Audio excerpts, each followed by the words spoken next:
नमस्कार साथियों, मेरा नाम है आर के सिंह। संस्कृति पीसीएस यूट्यूब चैनल के इन्वायरमेंट इकोलॉजी श्रृंखला में आप सभी का स्वागत है। इस श्रृंखला के क्रम में आज के एपिसोड में हम जिस टॉपिक की चर्चा करने वाले हैं वो एक टाइगर रिजर्व है। नाम है मुकुंदरा हिल्स टाइगर रिजर्व। ये चर्चा में है तो देखेंगे कि आखिर ये क्यों चर्चा में इस समय बना हुआ है और इससे जुड़ी भी जो भी अहम जानकारी है जो आपके परीक्षा के दृष्टिकोण से महत्वपूर्ण हो सकती है उस पर भी एक एक करके चर्चा करेंगे। चलिए स्टार्ट करते हैं। सबसे पहले हम बात करेंगे कि आखिर ये जो टाइगर रिजर्व है ये क्यों चर्चा में है, इसके चर्चा में होने के पीछे कारण क्या है। तो देख सकते हैं इनचैंटिंग जो मुकुंदरा है इसका ट्रेलर लॉन्च किया गया है और ख़ास तौर पे देखेंगे कि ये जो टाइगर रिजर्व है इस टाइगर रिजर्व के अनछुए जो सौंदर्य है, इस पूरे क्षेत्र की जो जैव विविधता है उसको पहचान दिलाने के लिए ये प्रयास किया जा रहा है। साल 2013 में देखें तो ये जो टाइगर रिजर्व है ये घोषित किया गया और तब से देखें तो सबसे जो गंभीर समस्या इस क्षेत्र से लेकर है कि मुकुंदरा जो हिल्स टाइगर रिजर्व है यहाँ पर जो टूरिस्ट हैं उनके आने की जो संख्या है वो बड़ा ही कम है। तो पर्यटकों की संख्या इस क्षेत्र में बढ़े उसके लिए मुकुंदरा हिल्स टाइगर रिजर्व में विभाग ने एक डॉक्यूमेंट्री जो फिल्म है इनचैंटिंग जो मुकुंदरा ये रिलीज की है और इस फिल्म का जो पोस्टर है जो ट्रेलर है ये अभी हाल ही में लॉन्च कर दिया गया जिसके डायरेक्टर अमित गोस्वामी हैं। तो मुख्य रूप से देखेंगे कि ये जो पहल की गई है ये किस उद्देश्य से की गई है। तो इसके उद्देश्य में सबसे जो महत्वपूर्ण बात है कि इको टूरिज्म को क्या यहाँ पर किया जा रहा है कि अब बढ़ावा देने का प्रयास किया जा रहा है और जो कम टूरिस्टों की संख्या यहाँ पर देखने को मिल रही है उन टूरिस्टों को और आकर्षित करने का एक प्रयास करने के पीछे ही ये पहल की गई है। और इसके साथ ही इस पूरे क्षेत्र से जुड़े हुए जो अनछुए जैव विविधता या जो इसे एक राष्ट्रीय पहचान दे सकता है उस दृष्टिकोण से ये जो प्रयास है ये किया जा रहा है। तो इसके बारे में बेसिक जानकारी हमने देख ली। अगर इस पूरे क्षेत्र के ऐतिहासिक पृष्ठभूमि की बात करें तो 1955 में इसे देखिए ये जो मुकुंदरा हिल्स टाइगर रिजर्व है इसे एक अलग नाम से भी जाना जाता है। अलग जो नाम है ये दर्रा वन्यजीव अभयारण्य के नाम से भी जाना जाता है। तो इसकी स्थापना 1955 में हुई थी और 2004 में इस क्षेत्र को राष्ट्रीय उद्यान का दर्जा दे दिया गया। बाद में 2013 में एनटीसीए की मंजूरी मिलने के बाद इसे टाइगर रिजर्व भी घोषित कर दिया गया। कुछ अन्य महत्वपूर्ण बातों की हम चर्चा करेंगे। जो मुकुंदरा टाइगर जो ये पूरा हिल्स वाला जो क्षेत्र है ये कहाँ पर आपको देखने को मिलेगा। तो देखिए ये राजस्थान में देखने को मिलेगा। भारत के एक तरह से देखिए उत्तर पश्चिम के एक महत्वपूर्ण राज्य के तौर पे राजस्थान है और इसी राजस्थान राज्य में क्या है कि ये जो मुकुंदरा हिल्स जो टाइगर रिजर्व है ये आपको यहाँ पर देखने को मिलेगा। इसकी जो अवस्थिति है तो अगर राज्य में देखेंगे तो राज्य के दक्षिण पूर्व हिस्से में क्या है कि ये जो मुकुंदरा हिल्स टाइगर रिजर्व है ये आपको देखने को मिलेगा। और इसके अलावा भी देखें तो यहाँ पर और जो टाइगर रिजर्व है जिसमें आप देखेंगे कि रणथंभौर वाला है एक ये आपको देखने को मिलेगा, सरिस्का देखने को मिलेगा, रामगढ़ वाला जो क्षेत्र है। तो मुख्य रूप से यहाँ पर देखेंगे कि रणथंभौर और जो सरिस्का है ये जो दोनों टाइगर रिजर्व हैं। तो एक ये टाइगर रिजर्व हो गया, एक टाइगर रिजर्व एक हो गया और तीसरा टाइगर रिजर्व ये हो गया। तो इन दोनों के बाद जो रणथंभौर है और जो सरिस्का है उसके बाद देखेंगे तो ये तीसरा जो रिजर्व है जो कि राजस्थान का क्या है टाइगर रिजर्व बना है।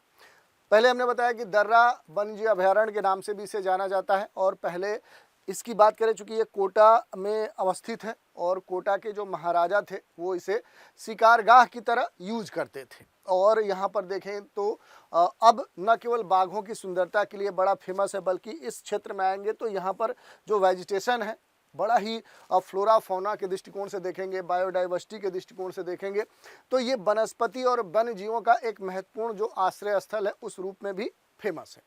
मुकुंदरा हिल्स जो टाइगर रिजर्व है ये जो क्षेत्र है ये पशु प्रेमियों के लिए बड़ा ही महत्वपूर्ण क्षेत्र है क्योंकि उन्हें आकर्षित करता है। खास तौर पे बाघ अभयारण्य के दृष्टिकोण से तो ये और भी महत्वपूर्ण है। इसके थोड़ा सा और हम अगर अंदर जाएंगे कि आखिर इसकी जो अवस्थिति है वो हमें कहाँ पर देखने को मिलेगी। तो पहली बात तो राजस्थान में है, राजस्थान के कोटा में है। उसके अलावा और भी हम थोड़ा सा डिटेल में जाएंगे तो ये जो मुकुंदरा हिल्स जो टाइगर रिजर्व है ये क्या है कि पूरा ये जो क्षेत्र है, खास तौर पे देखें तो पर्यावरणीय ये क्षेत्र कहा जा सकता है। तो राजस्थान का जो हड़ौती वाला जो क्षेत्र है उसका ये एक महत्वपूर्ण कह सकते हैं कि उसी हड़ौती क्षेत्र में ये अवस्थित एक महत्वपूर्ण टाइगर रिजर्व है। और यहाँ पर आप देखेंगे तो दो महत्वपूर्ण समानांतर जो पहाड़ियाँ हैं उनके घाटी क्षेत्र में ये स्थित है। कौन कौन सी है? तो एक तो इसके नाम में छुपा हुआ है, दो कह सकते हैं कि जो समानांतर जो पर्वत श्रेणियां हैं या जो पर्वत हैं उनके बीच में ये अवस्थित है। कौन कौन से हैं? तो यहाँ पर देखिए, पहला जो नाम यहाँ पर आपको देखने को मिलेगा वो कौन सा है? तो वो मुकुंदरा है। तो पहला जो है वो मुकुंदरा पर्वत श्रेणी है।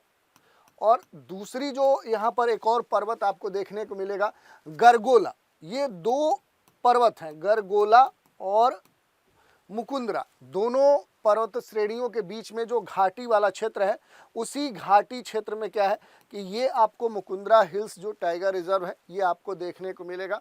और मूल रूप से अगर आप देखेंगे, जैसे पहली बात तो हमने ये कहा कि ये जो हिल्स है ये कोटा में इसका जो अधिकांश क्षेत्र है वो आपको देखने को मिलेगा, लेकिन कोटा जिले के अलावा भी देखेंगे तो 3 और क्षेत्र है जहाँ पर इसका विस्तार आपको देखने को मिल सकता है।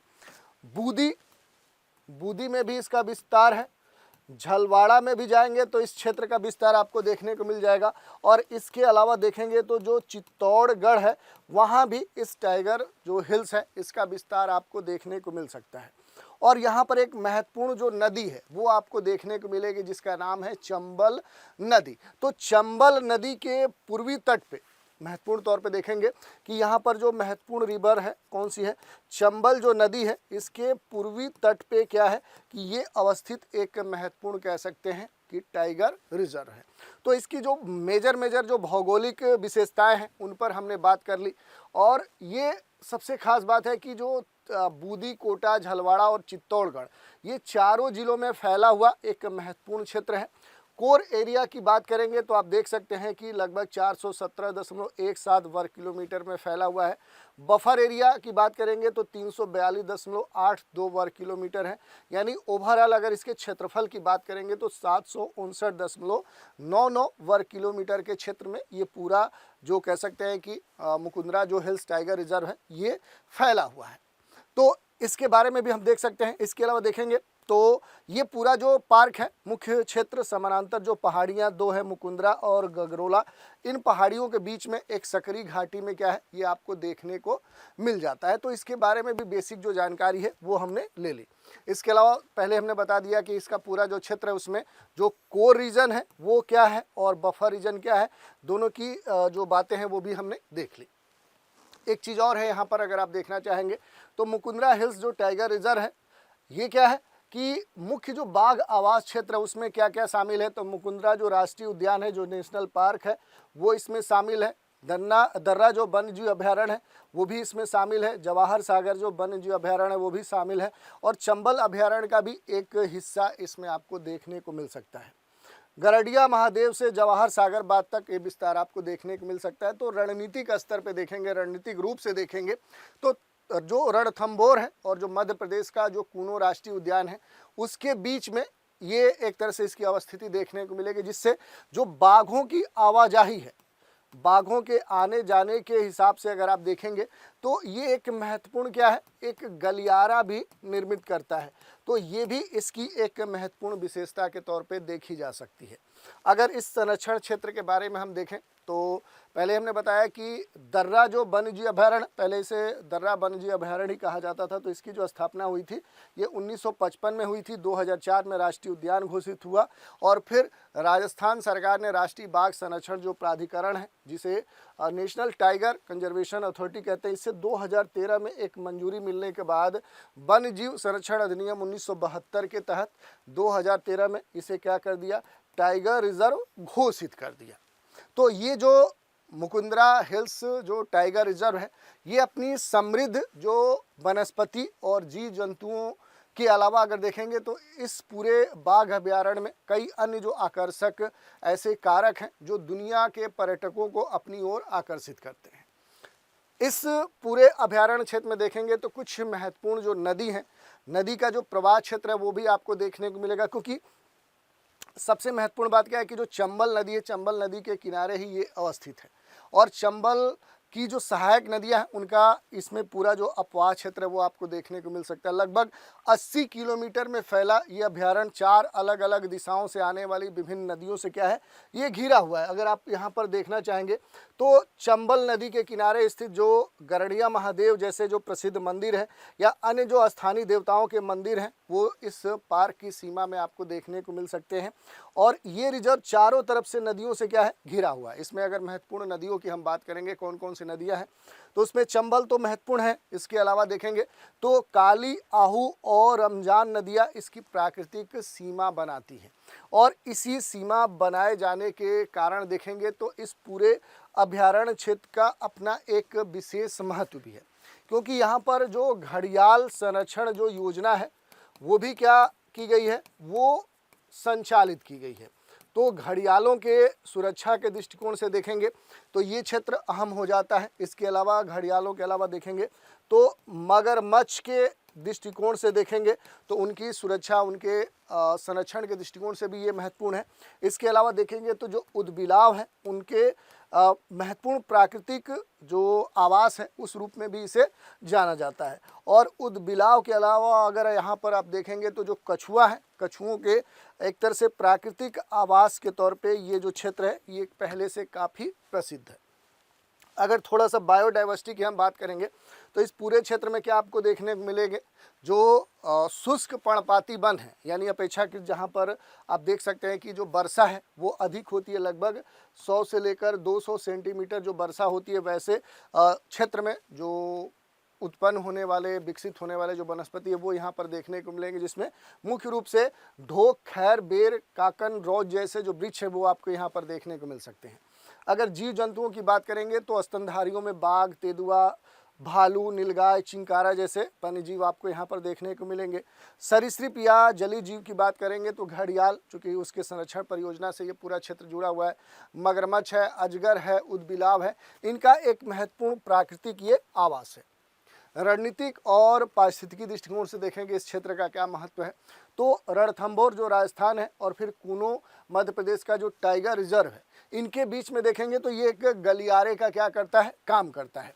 और ये जो गलियारे का जो कॉरिडोर की स्थिति यहाँ पर होती है ये इसलिए महत्वपूर्ण हो जाती है कि जेनेटिक जो डाइवर्सिटी है, जो जेनेटिक डाइवर्सिटी होती है उस डाइवर्सिटी के हिसाब से देखेंगे कि ये अहम हो जाता है पूरा क्षेत्र।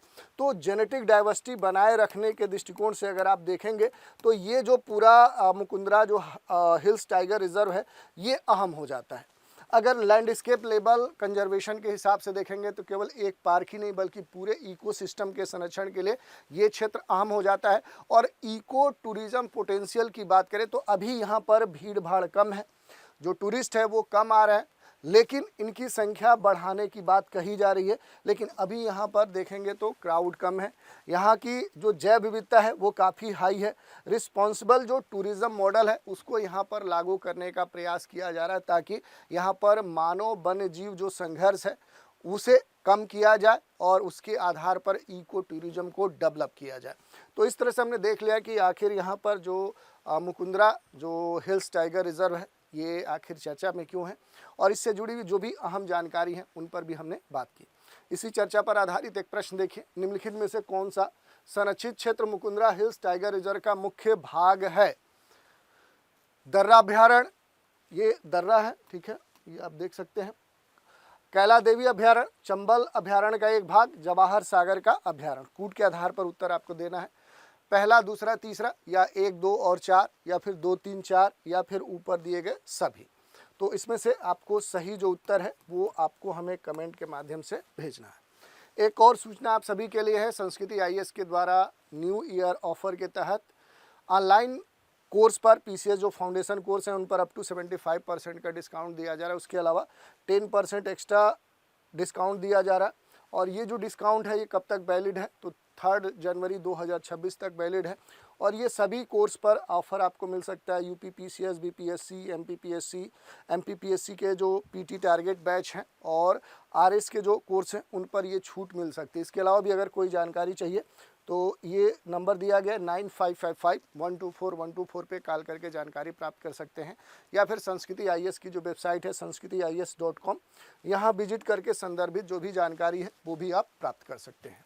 अगले एपिसोड में एक और टॉपिक पर चर्चा करने के लिए फिर आपसे रूबरू होंगे। तब तक के लिए इजाज़त दीजिए। Thank you.